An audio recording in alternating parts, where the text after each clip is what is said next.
Welcome back to Christopher Farms, everybody. It is Medical Sunday, or as James Jaeger used to say, God rest his soul, Medical Monday, but it's not Monday, it's a Sunday. So I had a couple of medical runs yesterday back to back and got into my kit and did some replenishing, and I made some adjustments to it. And I thought I'd take you along, show you what's in my kit, why I have what's in my kit, why I don't have some things that are in my kit, and give you an opportunity to comment. What's in your kit? What do you have? What do you think maybe should be in here? Maybe see some stuff in here that doesn't need to be in here. So yeah, feel free to comment. That'd be great. I'd love to hear your ideas, because I'm always thinking of different stuff to put in here as well. So stick with me. I'll be right back.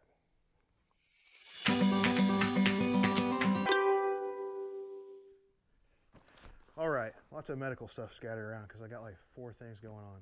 So this is my bag I put together because I'm a volunteer firefighter and EMT on my local volunteer fire department. And I needed a kit to keep in my car that's a little more advanced than the first aid kit. It's not a full-blown thing. I don't have a full-blown truck, medical truck type deal. But I needed this because sometimes it's quicker to get to the patient by not going to the fire department first. So I needed some stuff to be able to hang on, stop at the patient, start doing some treatment, and then the fire truck gets there with more advanced gear, ambulance gets there with more advanced gear. So you're not going to see all the stuff on here that you might think needs to be here because I've got more resources coming. I also don't have some small stuff on here. I don't have like adhesive bandages. I don't have triple antibiotic ointment. I have it in my home. It's great to have at home. It's a great idea to have them in general, but not in here. If somebody's called 911, I hope I'm not going to respond to do a bandage with an adhesive bandage. And if worst case, if this is what they really do need, I've got some gauze in here. I can take care of it. So it's purpose built. So that's why you're not going to see some things in here that maybe you think should be in here, because it's purpose built for that. So it is backpack. I wanted a backpack specifically because 2 things. It can hang on the headrest in my truck real nice, and I can get out of the truck, open the back door, I can grab some gloves, put those on, and I can grab the pack and I can head in. The other reason is it's a backpack, and so we respond out in the Hoosier National Forest, mostly for people that have fallen off horses, and if you're the first on the scene, you're usually hiking in, so it's nice to have a backpack. So yeah, it's a backpack. It's a SOG, S-O-G. Unfortunately, it was made in China, but it's got I think it's the MOLLE gear attachments to it on the outside. I don't have any specific things that are attached to it like that, but it is handy because I have some stuff that's stuck in the loops. So first thing, I got gloves. It's important to have gloves. I got 2 pairs here. If I haven't had any problems with them hanging out like this, but if I got into Hoosier National Forest, I'd probably pull a pair or both pairs out, put them in my pocket for safekeeping so they wouldn't get snagged on briars or thorns or something. Got a couple of things to write with. Got a permanent marker. I got a ballpoint pen, and then I've got some shears in here, and I got some hemostats. Don't really use the hemostats for anything, but if somebody's already been bandaged and I arrive on scene, I might want to cut those bandages off to get a look and see what's going on, so that's what those are for. Let's see, this side, I got 1 pair of trauma shears here. If you're doing an evaluation of a patient, you may need to cut some clothing off. Also got a bottle of water, so 2 purposes. It could be hydration for me, or I could do some wound irrigation or eye irrigation or something like that if that's needed. Other side, I got a 2nd pair of trauma shears. This would be if you wanted to recruit the help of somebody else. So if you got 2 people working with trauma shears, you cut your time in half to remove clothing. And then I got some flagging tape. This, 2 purposes primarily. We got some long driveways around here, and you may send somebody out to the mailbox, flag the mailbox, and tell the ambulance, look for the orange flagging tape. And then if you do get out to Hoosier National Forest, a lot of times people don't know exactly where they're at, so you might be looking for them. So if you come to a fork in the trail, a T in the trail, a Y in the trail, whatever, you could go 10 meters down one trail, or a little bit down.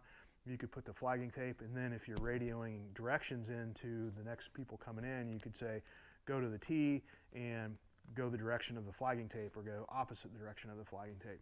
So I got some of that on there, and I think that's the outside. The first pocket here, the front pocket, smaller pocket, this is what I call pretty much my medical pocket, although this is a seatbelt cutter. It needs to go on the outside. I don't have the little thing that I want to use to attach it to the outside. And then this needs to go on the outside, but I don't have the thing to do it. This is a tourniquet. If you, 20 years ago, it was thought if you applied a tourniquet, it was an instant sentence to lose that arm, right? They're going to have to cut that arm off or cut that leg off. One of the things that we learned in the War on Terror with battlefield injuries, in fact, this is a CAT tourniquet. It's a CAT, actually. It's a combat application tourniquet. This is a product of the War on Terror, and we found out that you can apply a tourniquet and save lives by stopping that bleeding, and it doesn't mean they're going to absolutely lose that limb. You actually have about a 4-hour window. So if you thought that you were going to lose a limb as soon as you applied this, then you need to probably do some continuing education and build up on that. Have some Narcan in here for opiate overdoses. Also have one of those face shield thingies for doing CPR. Have my pulse oximeter, and this will give you the oxygen content, right, of the blood. So anything below 94 is generally not good. Anything above 94 is okay. And then you can do some different testing with this, with those oxygen levels. And it also gives you the heart rate. What? Oh, okay. I was reading the wrong one. I thought I was at 66% O2. That'd be bad, but I'm not. I'm at 89. Is that it? Oh, yeah. Okay. Yeah, I need some O2. Apparently. So that's in there. Also have a blood pressure cuff and stethoscope. These types of things, they're good to have around the house. You probably need to be taking your blood pressure all the time. Have your spouse, you know, if you have a spouse, if you're married, have a boyfriend, girlfriend, whatever, have them do it, whatever. But have that in there. And so primarily that's my medical side. And then I have my trauma, which is basically bleeding for the most part. This downfall of this backpack is both sides don't unzip all the way. So I've got some 4x4 gauze pads. This is what I used on a medical run yesterday. Well, not these, I've replaced them. Small bleeds, usually what I call for that. Have some of these to do wrapping. Have a couple of those, silver emergency blankets in here. Have a triangular bandage, so you splint somebody's arm up out on the trail, generally, and I put him in a sling, and we could cart him out. Then I also have a big, I'll pull it out, I got one right here. Have a multi-trauma dressing. This is a nice absorbent dressing.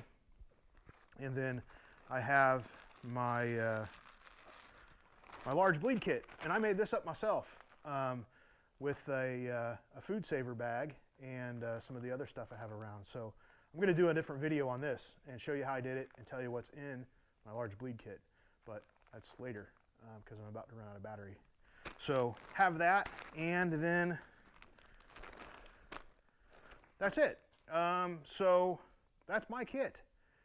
And if you think I should put other stuff in here, let me know. If you know something that's really handy that I'm missing, man, let me know. I'd really appreciate it. And I think that's it. I'm going to get this stuff put together. It's getting a little later in the day.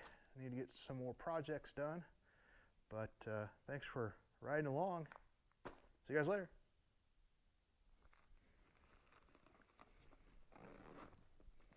It's a medical Monday.